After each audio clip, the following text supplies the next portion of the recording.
issue ya kumwacha Mungu wetu. Bwana asifiwe. Iwe ni mali, iwe ni shida yoyote, tutang'ang'ana na huyu Yesu. Bwana asifiwe. Bwana asifiwe. Amen.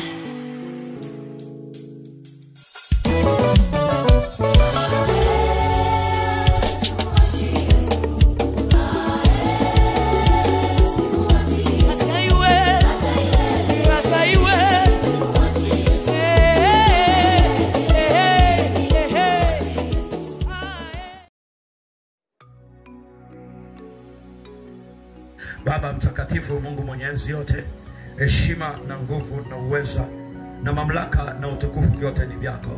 Tunakushukuru kwa kuwa wewe ni mwaminifu sana. Umetutunza toka siku ya kwanza na leo ni siku ya 8. Na pia unalo neno la kusema nasi katika viwanja hivi.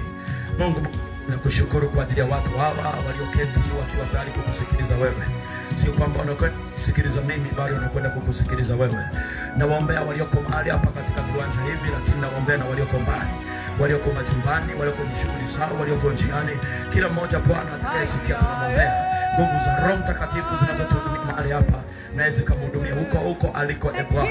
Neema ya wokovu na baraka zako zinazoambatana pamoja nasi katika viwanja hivi ziambatane pamoja naye katika jina lako Yesu. Tupe neema na nguvu ya kusikia. Fungua masikio yetu ya ndani na fahamu zetu Bwana zikaweze kupokea neno lako. Tupe roho ya utulivu kutokayo kwako katika jina la Yesu Kristo, na kila mwenye pumzi aseme amen. Sema amen. Sema amina tena kama una amani hapo. Neno ambalo tumekuwa tunatembea nalo lina kichwa kinachosema nafasi ya Yesu kwa ulimwengu. Nafasi ya Yesu kwa ulimwengu. Na tumepata muda wa kujifunza siku zote hizi 7, na leo ikiwa ni siku ya 8, tukiendelea kujifunza na kumalizia angalau kwa sehemu katika yale yaliyoko ndani ya mstari ambao Mungu ametupa kwa kile kitabu cha Injili ya Yohana, ile sura ya 3, ile mstari wa 16. Injili ya Yohana sura ya 3, ile mstari wa 16.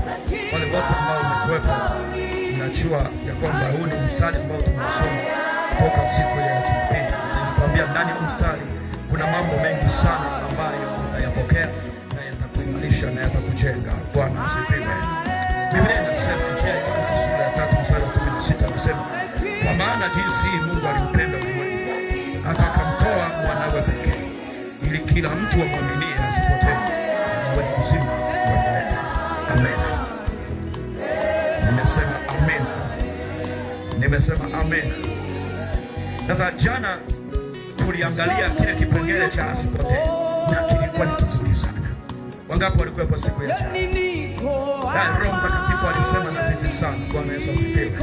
Wale waliokuwepo walipata kitu kikubwa ambacho kilikuwa kinakuhakikishia au kinataka uwe na uhakika na Yesu akiwa wewe.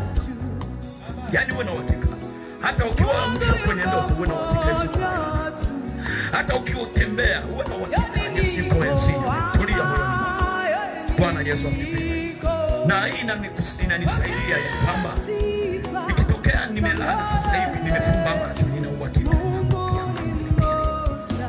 ninamkia ng'ambo salama.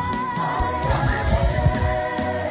Ninamkia ng'ambo ambaye ni mtumaini.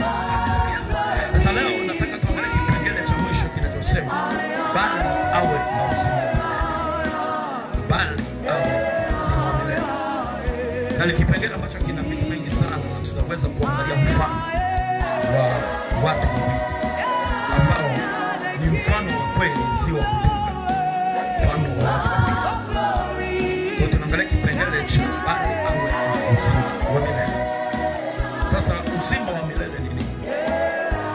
Ni rahisi sana, yamkini umekuwa unasikia uzima wa milele, uzima wa milele. Yamkini unaelewa, lakini natamani angalau uongeze uelewa wako zaidi. Upanue pale ulipokuwa unaelewa na uelewe zaidi. Sifiwe. Bwana Yesu asifiwe. Sasa uzima wa milele ni uhai usiokuwa na kikomo. Ni uhai usiokuwa na kikomo ambao unaanza sasa ukiwa duniani na hata baada ya kuondoka. unaanza sasa ukiwa duniani na hata baada ya kuondoka hapa. Ni uhai usiokuwa na kikomo ambao unaanza sasa ukiwa duniani, lakini pia unaendelea kuwa nao hata baada ya kutoka hapa duniani. Bwana Yesu asifiwe. Sikiliza, Mungu alikwambia kitu namna hii. Kuna watu duniani wanaishi wana uzima mara mbili, na kuna watu wana uzima mara moja. Kumbuka nimekwambia uzima wa milele ni maisha yasiyokuwa na kikomo, au ni uhai usiokuwa na kikomo ambao unaanza sasa ukiwa duniani, lakini pia unaendelea hata